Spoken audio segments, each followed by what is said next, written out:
Апрели 2021 як бур дигар хотир дорем ки чаро ду тараф аз техникаҳои бузурги ҳарбӣ абора истифода карданд ки ва мардуми осоишта аз ин зиён дид. Бедонед далел, ман як мақола навишта будам ва инам ба забони русӣ чоп шуд. Таҳлили масъалаи Марс, проблемаи Марс ва амин ҷанг чӣ хел шурӯъ шуд. Ва чанд нукташа мо барои шумо зикр кардем ки амон иқдомҳое ки кишвари ҳамсоя Кашиф бароҳбари кишвари ҳамсоя кард. Масалан дар пайгарди байналмилалӣ қарор додани сокинони Тоҷикистон, шаҳрвандони Тоҷикистон ки инро мо ҳамчун таҷовуз ба соҳибихтиёрии Тоҷикистон метавонем арзёбӣ кунем. Яъне зери фишор қарор додани мардум. Баъдан мулоқоту сафарҳои Содиқ Ҷафоров ба кишварҳои гуногун ки баъди омадан аз ин сафарҳо ӯ як чӣ мегирифт? Нерӯ мегирифт, илҳом мегирифт. Ва он чизое ки яъне силсилаи гуфтумоне ки аз ҷониби Ташиев сурат гирифт. Акнун шумо биёед то ҳамин ҳодисаи 23 апреле ки Ташиев гуфт ки мо дарёи Хоҷабақирғонро пурра маҳдуд мекунем. Яъне сарбанд месозем ва обашро ба фоидаи худам мо истифода мекунем. Акнун ина шумо гиред. Баъд тамоми бинандаҳоям метавонанд як пажӯҳиши хурд кунанд ки Тоҷикистон дар аввали соли 21 то 25 апрели 2021 чӣ сухане ё чӣ гапе худаш ташаббускорона ба суроғи қирғизон гуфт. Генералмон гуфт ку Навҷувонов. Он баҳсе ки буд, он баҳс бархоста буд аз матни худи даъвоҳои Қирғизстон. Масалан аз соли 21 аз январи 21 то 25 апрели 21 чизи охирине ки ҳамин воқеа шурӯъ шуд. Чӣ гуфт?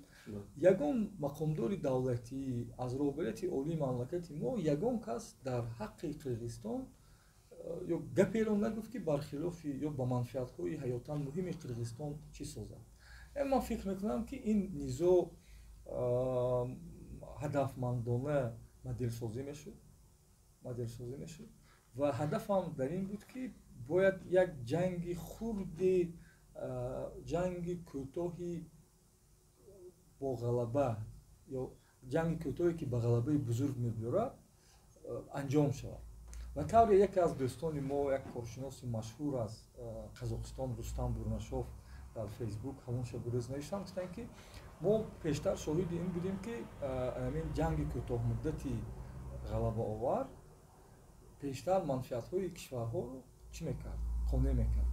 Вале дар ҳодисаҳои охир, яъне пеш аз ҳама Қирғизстонро дар назар дошт, гуфт ки ҷанги мағлубияти кӯтоҳ дар ҷанг низ метавонад яъне дастовардҳои зиёдро биёрад. Ва шумо бинед ки тамоми ҳамин иқдомҳое ки буданд, онҳо мутаассифона чӣ буданд?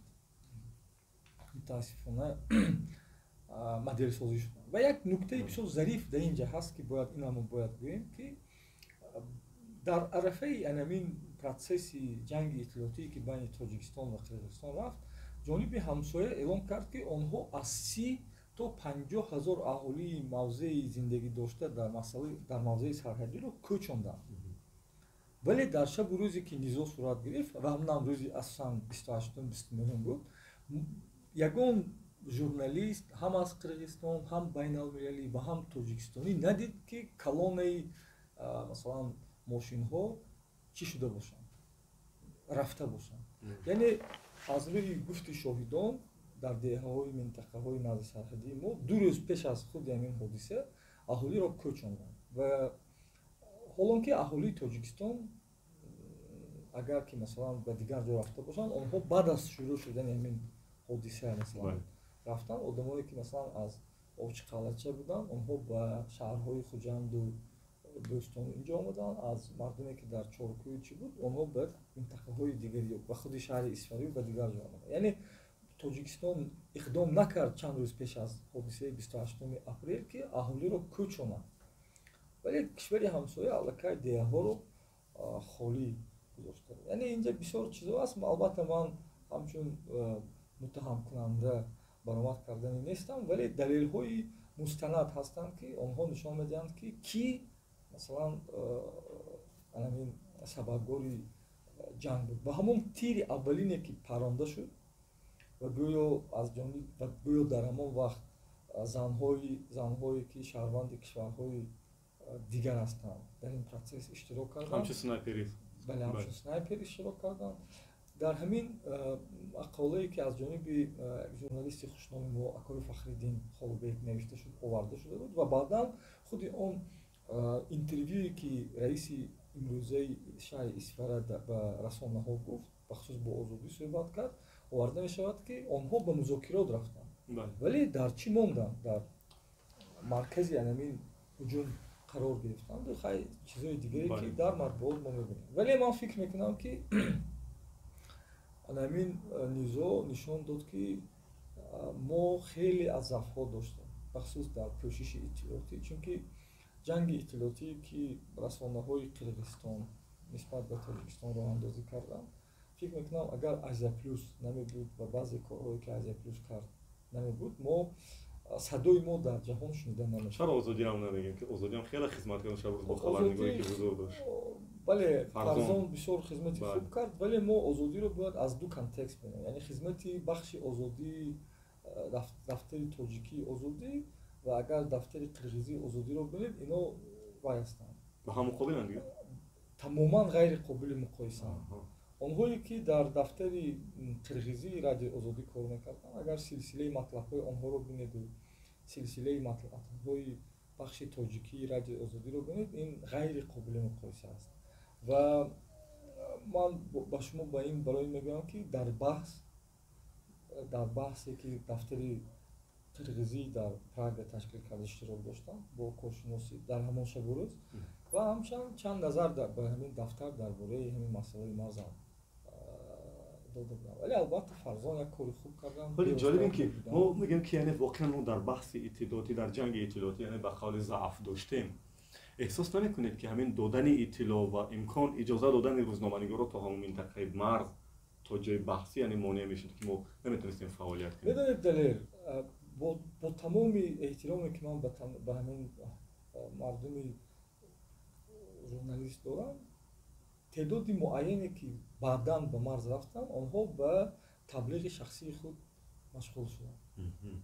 яъне масъала аллакай масъалаи марз набуд, масъала ба ин чиз буд ки мо ҳам ҳастем ва мо ҳам чӣ мегӯяд, хоб ҳоле агар нараванд мегӯем нарафтанд, рафтанд таблиғи худашон. ин аст ки онҳое ки рафтанд ва яке аз ино шумо будед. акнун биёед савол мегузорем ки то кадом ҳад ино салоҳияти масалан дарку фаҳми масъалаи сарҳадиро доранд. яъне ин масъалаи афсонаи бузурги ҷингалакон нест ки бояд ҳар кас раваду ягон мақола нависад. ман аз рӯи фаъолияти ба истилоҳ экспертие ки дорам ба шумо мегӯям ки барои ман журналистоне барои мусоҳиба занг мезаданд ки тасаввурот надоштанд ки аввал аз вақте ки аз Исфара мебароед аввал деҳаи Чоркӯ мешавад ё Ворух. яъне одаме ки тасаввурот надорад дар бораи деҳа, дар бораи проблемаҳои онҷо ва чӣ хел метавонад як чӣ созад. ман бештар хоҳони он ҳастам ки мо содиқона ва бисёр мустанад барои офаридани ҳамин чиз, масалан маводҳо содиқон барои чӣ? барои он ки ин метавонад ба худи ба ҳалли масъала мусоидат кунад, яъне ба шинохти масъала мусоидат. бале ҷониби Қирғизистон маълум аст ки шумо яъне аз ваошон истифода мебаред. он тараф то куҷо ҳирфавӣ бархурд мекарданд бо масъала? онҷо тамоман ҳирфавият набуд, онҷо тамоман якҷониба истилоҳҳои агрессия Таҷикистон, яъне муттаҳамкунӣ аз ҷониби журналистҳо, аз ҷониби, яъне инҷа як рӯзи 11 май як нишасте буд байни се кишвар, қирғизҳо буданд, мо будем ва ӯзбекҳо буданд. онлайни? бале, як конферонс буд, онҷо ҳамин масъала ҳам баҳс шуда буд ва мо онҷо гуфтем ки анамин нигоҳ кунед ки тамоми стандартҳое ки журналистикае ки ҳаст, расонаҳои Қирғизистон онро якҷониба поймол карданд. якҷониба умуман садои Тоҷикистон ё мавқеи Тоҷикистон дар он ҷо набуд ва дар ҳамаи маводҳое ки нависта мешуд, это произошло из-за агрессии, яъне ҳамин ҳадафмандона бо истифодаи забони дурушт журналистои бафаҳмтарине ки он кишвар дошт, онҳо низ ба ҳамин якҷониба муттаҳам кардани Тоҷикистон шурӯъ намуданд. ва як чизи аҷоибе ки мо онҷо дидем дар ин аст ки онҳое ки дар баҳсҳо ё дар масъалаҳои мухталиф бархилофи мухолифи анамин Такаеву эйтис мебахшед мухолифи Жапарову мухолифи анамин Ташиев буданд онҳо ба тарафдорони сарсахти вай табдил ёфтанд ва як феномени аҷиб буд ба он хотире ки шояд инҷо анамин унсури қабилавӣ бештар кор дод ки онҳо бисёр сахт ба маҳкумкунии Тоҷикистон шурӯъ карданд вале масъала дар инъикос ё дар пешниҳоди чӣ нест дар пешниҳоди иттилоъ нест масъала дар ин аст ки мо чанд журналисте дорем ки дар ин бора маводи бо салоҳият сохта мекунанд ман фикр мекунам ки мо агар ба ин масъала агар таваҷҷӯҳ ҳам шавад мо бояд пеш аз ҳама барои боло бурдани худи зарфиятҳои журналистони мо донишу иттилоъи онҳо дар бораи ҳар як мавзеи сарҳадӣ мушкилоти вай таърихи вай яъне вақте ки вай мавод менависад вай бояд маводе нависад ки мустанад бошад яъне яктарафа набошад эҳсосӣ набошад барои ҷамъ намудани лайку дигар чизо набошад яъне як чизе бошад ки ба ормонҳои мо ба саодати мардуми мо ба манфиати кишвари мо созгорам бошад ба харид намудани ҳавопаймои бисарнишин аз ҷониби Туркия Қирғизистон мехоҳем таваҷҷӯҳ кунем ба чи аст чӣ паём дорад паёмҳои зиёд дорад дар ин бора ҳам мутаассифона мо як чиз навишта будем ҳамон шабу рӯз мутаассифона акнун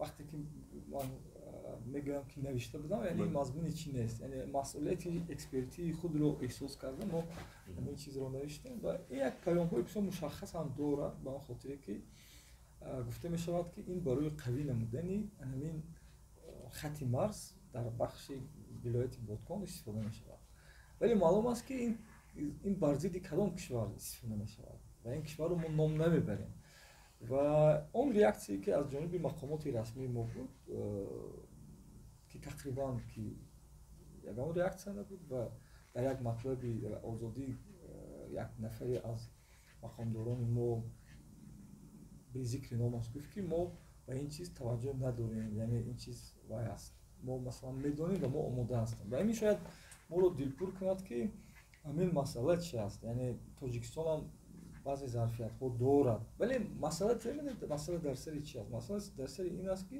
Қирғизистон дар тӯли анамин 22 соли истиқлоли давлатиш аввалин маротиба аз ҳисоби худ аслиҳа харид ва ин аслиҳа мехоҳад бар зидди масалан барои устувор намудани сарҳадаш истифода барад албатта ин ҳаққи табиии ин кишвар аст вале дар ин росто дар ин вазъе ки ҳоли ҳозир Осиёи марказӣ қарор дорад бахусус баъди ҳодисаҳое ки 15 августи 2021 сари қудрат омадани Толибон ва он ҳодисаҳое ки аввали моҳи январ дар Қазоқистон ба вуқӯъ пайвастанд ман эҳтимоли таниши навбатии марзиро дар минтақа намебинам ба он хотире ки ҳар ду кишварам аъзои ОДКБ ҳастанд ва имрӯз ОДКБ дар тӯли 30 соли мавҷудияташ аввалин маротиба нишон дод ки як нерӯи мобилне аст ки метавонад масъаларо ҳал кунад ва сар задани таниш боз ҳам ба мақоми ОДКБ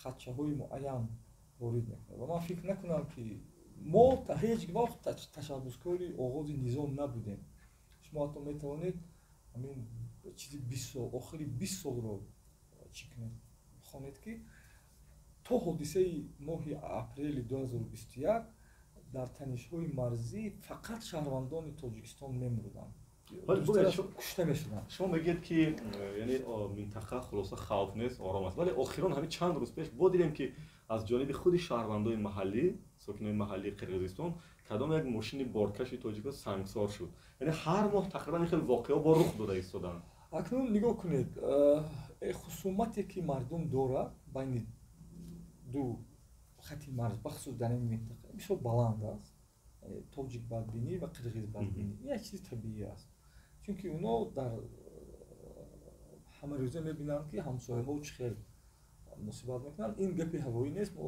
соли 2017 таҳқиқотам дар ин бора доштем пурсиши аҳолии қисмати Тоҷикистон ва ҳамин гуна пурсишам дар Қирғизистон ҳам шуда инам баъзе чизоша мо вақте хондем дидем ҳамин чиз вай аст яъне ҳамин чиз ба назар мерасид фақат масъалаи сари чӣ аст масъалаи сари ин аст ки шумо пурсидед дар бораи паҳбодҳо این پاسخی من به پهپادها بله. داخل بود. این نزاع‌های محلی. بی‌توایی یعنی که در اینجا هست این همیشه بوده. همین نزاع‌هایی که حالی ما توجه نمی‌کنیم بعد سر شد به اپریل آوردن. نه نمیگم که باید توجه نکنیم، بله. بلکه میگم که نزاع‌هایی که بین مردم بوده است این همیشه بوده است.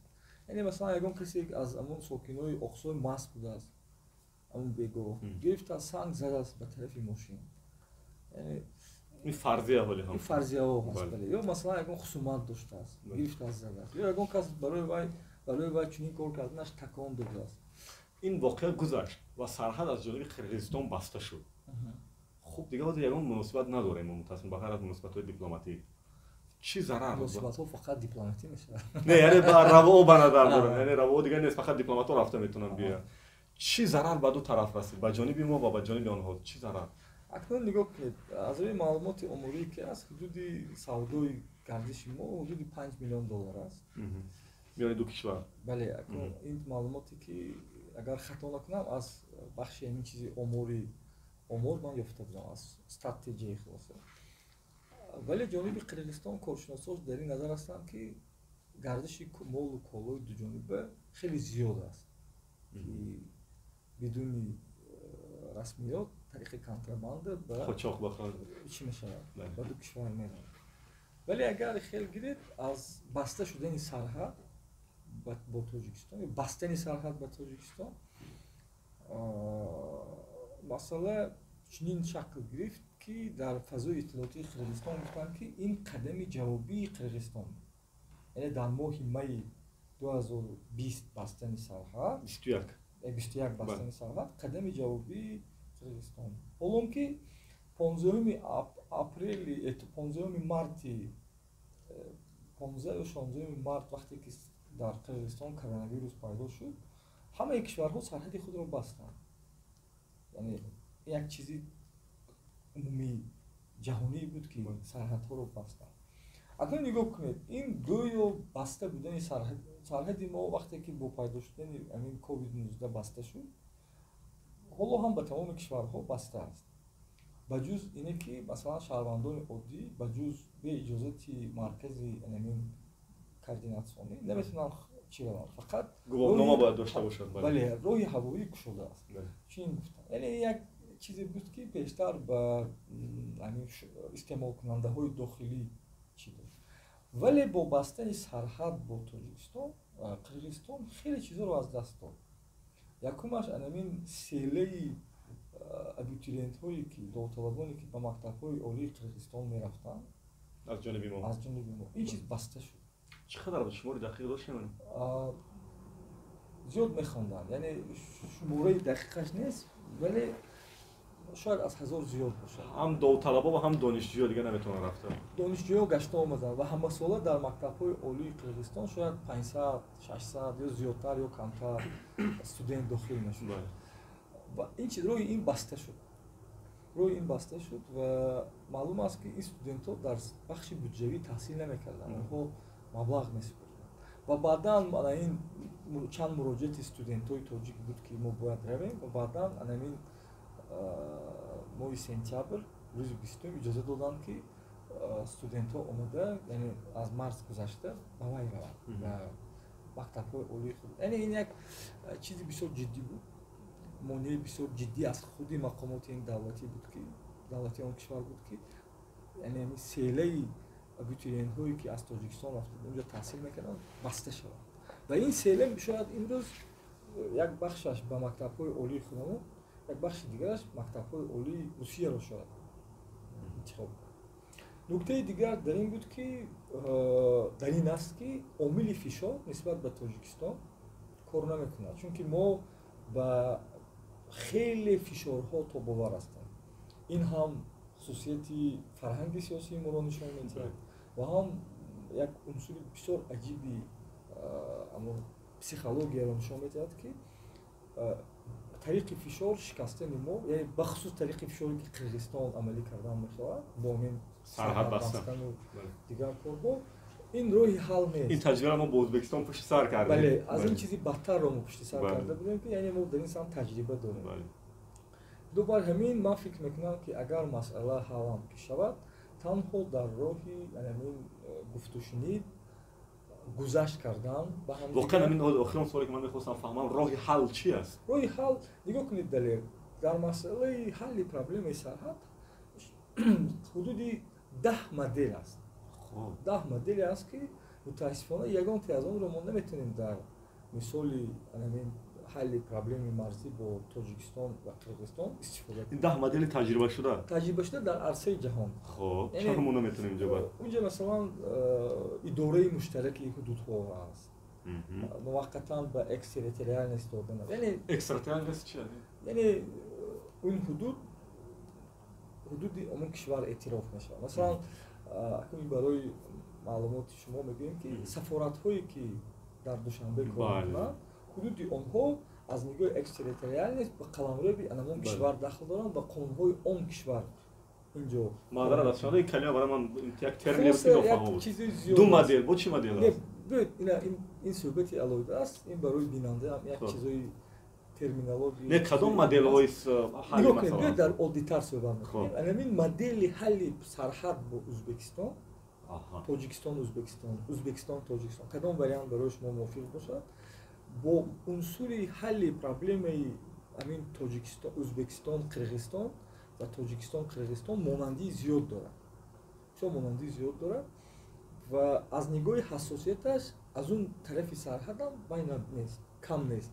ولی در وادی فرغانه خودی دولت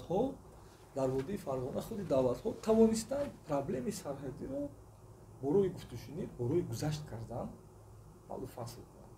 یعنی وقتی ما میخواهیم مسئله سرحدی رو با قرقیزستان حل کنیم خودی همین روحیه حل مسئله سرحد با ازبکستان بسیار جدی است و فرمولای اودیترینش در این است که هر دو جانب صلاحیت اجرای قرارهای قبول شده رو دارند.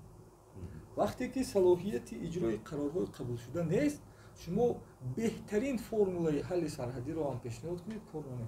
با ازبکستان ما علاقه خط سرحدمون معین بود.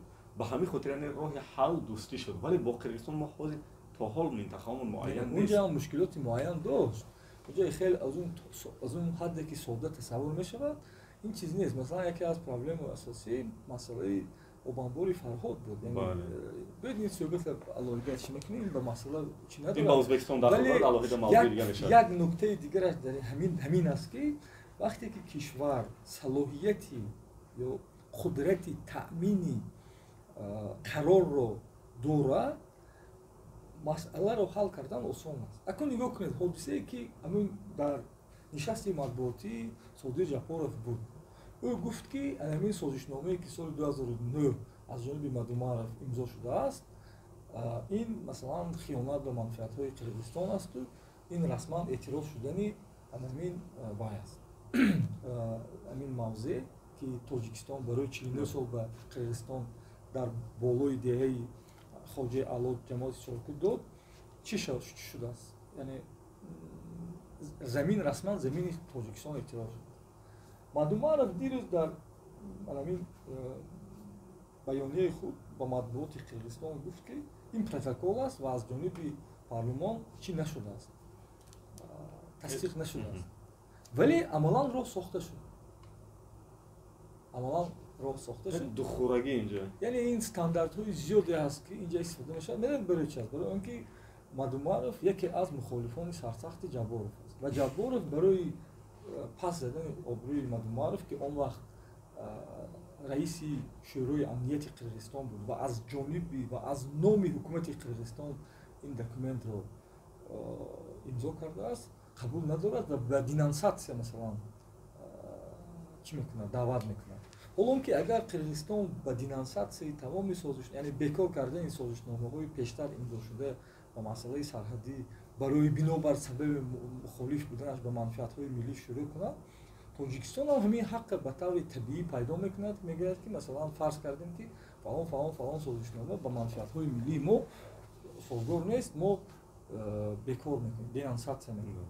яъне ин боз ҳам асари нав такон додани мардум, ҷомеаҳо ба низоъ, ба таниш аст ки нигоҳ кунед ки чӣ гуна ҳамин имрӯзҳо аз ҷониби ҳамин бозингарони фазои сиёсӣ дар Қирғизистон сӯ истифода мешавад.